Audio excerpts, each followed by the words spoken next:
साधारण भक्ति आराधना कर रहे हैं, बड़े बड़े पंचकल्याणक प्रतिष्ठा आदि महोत्सव करते हैं। मैंने उनको एक देहरादून के मंदिर के शिलान्यास का एक वाकया सुनाया कि देहरादून में मंदिर भगवान पार्श्वनाथ पद्मावती तीर्थ धाम के रूप में शिलान्यास किया और 17 अक्टूबर का था, और अक्टूबर में अमूमन बारिश भी नहीं होती है। शाम तक सारी व्यवस्था हो गई, पंडाल वंडाल सब लग गया। मैंने उनसे कहा वाटरप्रूफ लगवा लो। बोले महाराज जी अब तो बारिश होगी नहीं। मैंने नहीं होगी, आज धूप अच्छी से निकल रही।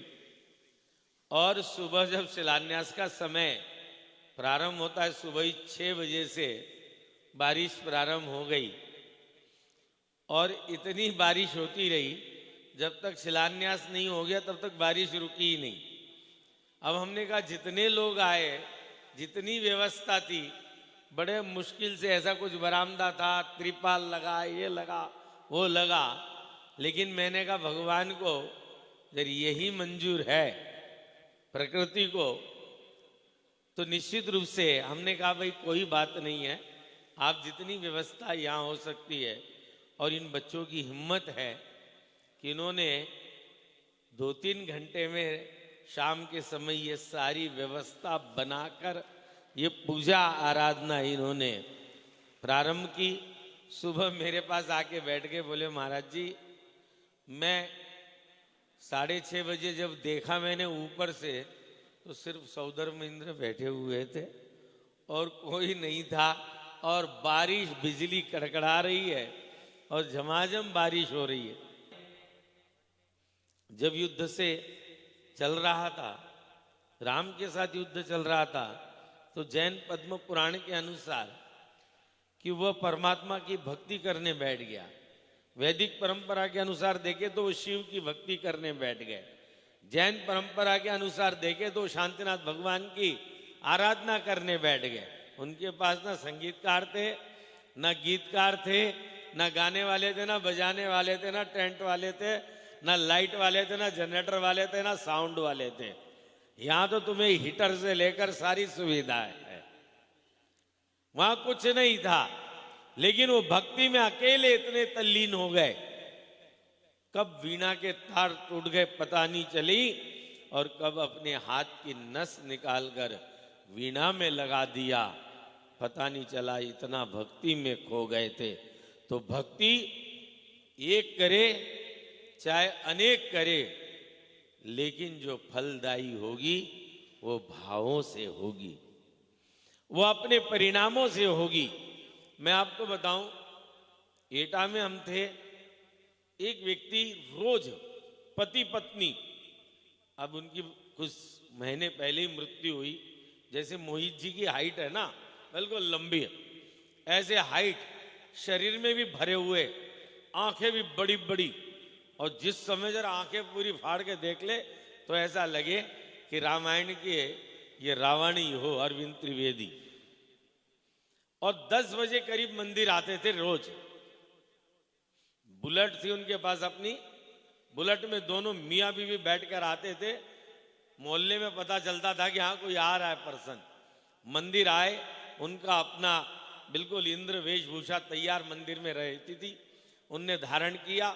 सराफे का काम था, मुकुट, बाजूबंद, मणिबंद, करधनी, गले में मालाएं, और अपनी सामग्री, चांदी के बर्तन वर्तन, अपनी सामग्री, पूरे फल फल नारियल वारियल सब रख के तैयार करते थे। और एक छोटी सी जगह थी वेदी की, जिसमें एक वेदी अलमारी में बनी हुई थी। उस वेदी के पास खड़े होते और दोनों मियाँ बीवी झूम झूम के 1 बजे तक, कोई हो मंदिर में नहीं, कोई आए नहीं, अपना दोनों गा के झूम के दोनों मियाँ बीवी पूरी पूजा आराधना करते थे। उनको देखकर लगता था कि हाँ कोई पूजा कर रहा है, इंद्र पूजा कर रहा है, दौड़ धूप वाली चीज नहीं। ऐसे ही सहारनपुर में आप लोग अधिकांश लोग जानते भी है, देवेंद्र कुमार भगत जी जो थे, कई बार साधु सेवा में रहते थे। उनके भाई प्रदुमन जी मूछो वाले, वो संडे वाले दिन पूजा करते थे। 8 बजे मंदिर में आ जाते थे, संडे वाले दिन बस। और दिन में 1 बज जाए, 2 बज जाए, 3 बज जाए, कुछ नहीं पता। माली कहता बाबूजी, वो कहता है तू एक काम कर, ताला बंद करके चाबी अंदर फेंक दे, जब मुझे जाना होगा मैं अपने आप खोल लूंगा। और अकेले भगवान जैसे यहाँ विराजमान है, वहां से वहां तक चक्कर मारते हुए अपने अर्घ चढ़ाते हुए अकेले भक्ति करते थे। तो देखिए, भक्ति भीड़ का विषय नहीं है, भक्ति स्वयं अंतरंग के परिणामों का विषय है। जितने भावों की विशुद्धि है उतने ही पुण्य की वृद्धि है। इसीलिए आप अपने भावों की विशुद्धि बनाएं, पुण्य की वृद्धि करें। जो लोग सौधर्मेंद्र बने हैं, अंशुल जैन, खुशी जैन, और जिन्होंने ध्वजारोहण किया, विनय जैन, सुनीता जैन परिवार, जिन्होंने सामग्री प्रदान की, अहमद जैन, और जिनकी ओर से आज वात्सल्य भोज की व्यवस्था है, प्रवीण जैन, सभी परिवारों के लिए बहुत बहुत शुभकामनाएं हैं। बाकी विशेष चर्चा मैं संध्याकालीन सभा में हम आपसे करेंगे। मेरा पार्श्वनाथ धरणेन्द्र पद्मावती प्रभावना संघ, इनके सभी पदाधिकारीगण, संयोजक, संरक्षक, परम संरक्षक, दिशा निर्देशक, अध्यक्ष, मंत्री, उपाध्यक्ष, सदस्य, संयोजक, सहसंयोजक, सभी के लिए, ये बच्चे बहुत छोटे छोटे थे तब से लेकर आज तक ये लोग निरंतर जुड़े हुए हैं। अभी मुरादाबाद चातुर्मास में भी लगभग 200 सवा 200 लोग वहाँ पर आई क्षेत्र की वंदना करते हुए वहाँ पर भी आके इन्होंने गुरु भक्ति का परिचय दिया था। और प्रत्येक वर्ष आई क्षेत्र भी जाते हैं। मेरा सभी के लिए बहुत बहुत शुभकामनाएं। ओम नमः सिद्धेभ्या। क्योंकि आपको भी विलंब हो रहा है, आज वैसी सभी चीजें विलंब से प्रारंभ हुई है, और अब इंद्र देवता भी थोड़े से प्रसन्न हैं, तो लोग धीरे धीरे आ भी रहे हैं। आप लोग सभी लोग मिलकर पूजा आराधना करें। जो लोग अब आ रहे हैं, थालियाँ लगी हुई है, अभी विधान प्रारंभ नहीं हुआ, तो आप बैठकर अपनी विधान पूजा आराधना प्रारंभ करना चाहें कर सकते हैं। ओम नमः सिद्धेभ्या। जय बोलिए परम पूज्य कर्म योगी चुल्लक रतन 105 श्री समर्पण सागर जी महाराज की जय। चलिएगा, कलश स्थापना करेंगे। अभी के सौधर्मिंद, शाम के सौधर्मिंद ध्वजारोहण करता, शांति धारा करता मिलके सभी दिशाओं में कलश स्थापित करेंगे। आइएगा। चाहे स्वयं बृहस्पति हो, प्रत्युपन्न महामति हो, वे भी आखिर हारे हैं, फिर हम तो विचारे हैं। प्रलय पवन तूफानी हो, गहरा गहरा पानी हो, मगर मच्छ भी उछल उछल मचा रहे हो उथल पुथल। ऐसा सिंधु बुझाओं से, हाथों की नौकाओं से, कौन भला तिर सकता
भावों की यह माला भक्तों को पहनाता हूँ।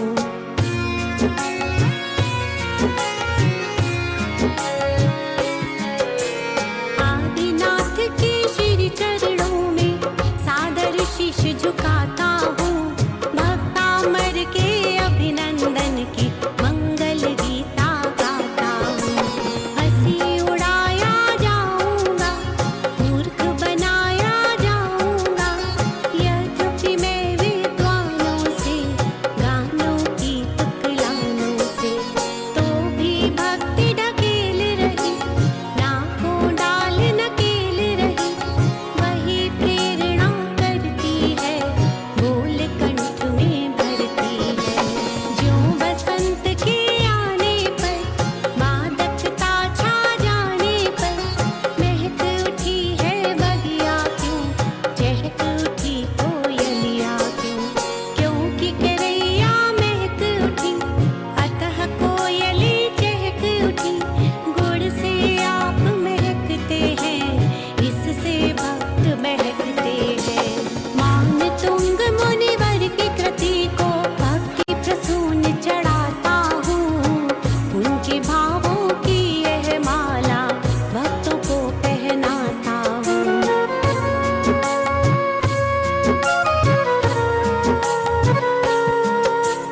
आदिनाथ के श्री चरणों में सादर शीश झुकाता हूँ। भक्तामर के अभिनंदन की मंगल गीता गाता हूँ। पारस रे तेरी कठिन डगरिया, पारस रे तेरी कठिन डगरिया, पारस रे तेरी कठिन डगरिया, पारस रे तेरी कठिन डगरिया, रे जिनवर तेरी कठिन डगरिया। मान तुम मुनिवर में भक्ति समाई है, भक्तांबर में ओ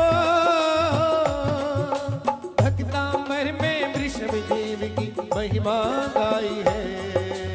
जन्म जन्म से जोड़ रखे, अपने सिर पर ओढ़ रखे, जीवों ने जो पाप यहाँ, दुख और संताप यहाँ, वे प्रभु के गुण गाने से, मंगल गीत सुनाने से, छिन भर में उड़ जाते हैं, नहीं पटकने पाते हैं। भोरे सा जो काला है, जगत ढाकने वाला है, ऐसा घोर अंधेरा हो, मिथ्यात्म का डेरा हो। जय समर्पण सागर जी महाराज की।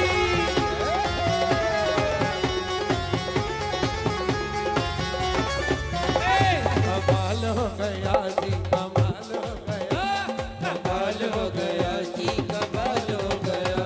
आदिनाथ शरण में आके, आदिनाथ शरण में आके, गुरु समर्पण सागर पाके, और पद्मावती प्रभावना संग ने धमाल कर दिया। कमाल हो गया जी, कमाल हो गया, कमाल हो गया जी, कमाल हो गया।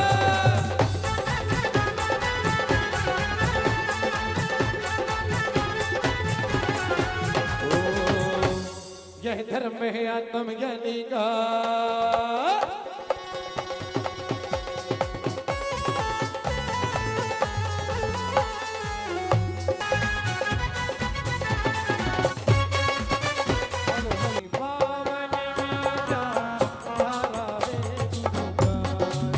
जय बोले देवादी देवी 1008 श्री आदिनाथ भगवान की 48 मंडलीय भक्तांबर दीप अर्चना महामहोत्सव की परम पूज्य छुल्लर रत्न श्री 105 समर्पण सागर जी महाराज की श्री पाशनाथ धनेन्द्र पद्मावती प्रभावना संघ शामली आप सभी का हार्दिक अभिनंदन हार्दिक स्वागत करता है।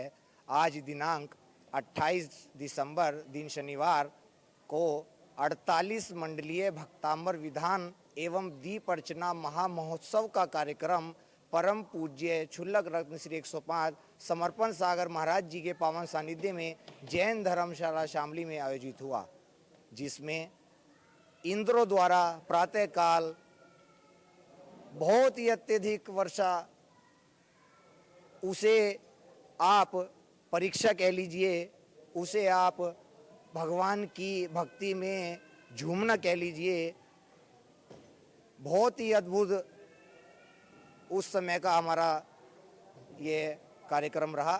आज सायकाल में 6:30 बजे से 48 मंडलीय दीप अर्चना महामहोत्सव का कार्यक्रम आरंभ हुआ, जिसमें शामली के 400 परिवारों ने हिस्सा लेकर इस महोत्सव में बाबा आदिनाथ की भक्ति की, कुंडलपुर बड़े बाबा की महाअर्चना की और उनसे आशीर्वाद प्राप्त किया। नव वर्ष सबके लिए मंगलकारी हो, लाभकारी हो, प्रभु के चरणों में विनती करते हुए श्री पार्श्वनाथ धन्य पद्मावती प्रबंधक संघ पुनः सभी आए हुए अतिथियों का हार्दिक अभिनंदन, हार्दिक स्वागत करता है। जय जिनेन्द्र।